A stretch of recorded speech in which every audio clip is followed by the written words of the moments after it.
J.J. Abrams devait réaliser un film Superman. Figurez-vous que le réalisateur de 2 Star Wars, 2 Star Trek, 1 Mission Impossible devait relancer la franchise de Superman au début des années 2000. Rien à voir avec le projet de Tim Burton avec Nicolas Cage dont je vous ai déjà parlé sur YouTube. Ça devait s'appeler Superman Flyby et il y a eu 2 scénarios différents. Dans le premier cas, on devait trouver un Krypton pas détruit, un général aussi qui en veut à Kal-El mais qui ne s'appelle pas Zod, un Lex Luthor agent pour la CIA mais en même temps espion pour Krypton, et aussi une scène de sauvetage de l'Air Force One. Dans le deuxième jet, finalement Lex n'est plus agent de CIA mais junkie, obsédé par les aliens, qui devient super intelligent après avoir touché un vaisseau kryptonien je crois. Après ça du coup Lex se présente au présidentiel. From junkie to president, tout est normal, d'habitude c'est l'inverse je pense. Lois et Clark finissent beaucoup par enquêter sur lui, et il y a aussi une petite invasion kryptonienne. Dans les deux cas, Superman devait mourir et revenir pour vaincre les méchants. Bon je vais pas vous donner tous les détails parce que ce serait trop long, mais Warner croyait quand même un petit peu au projet au point de lancer quelques castings. Et on a eu des petits visages connus, il y a eu Brendan Fraser, il y a eu Josh Hartnett, même Brandon Routh qui pourra enfiler le costume quelques années plus tard dans Superman Returns,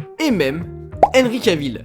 Tiens, mais bon, à l'époque il était trop jeune, en vrai, le boug il avait à peine 20 ans. Le film devait être le premier film d'une trilogie, mais finalement le projet sera stoppé car jugé trop cher. Et d'un côté, je pense que c'est pas plus mal. Et vous en pensez quoi ?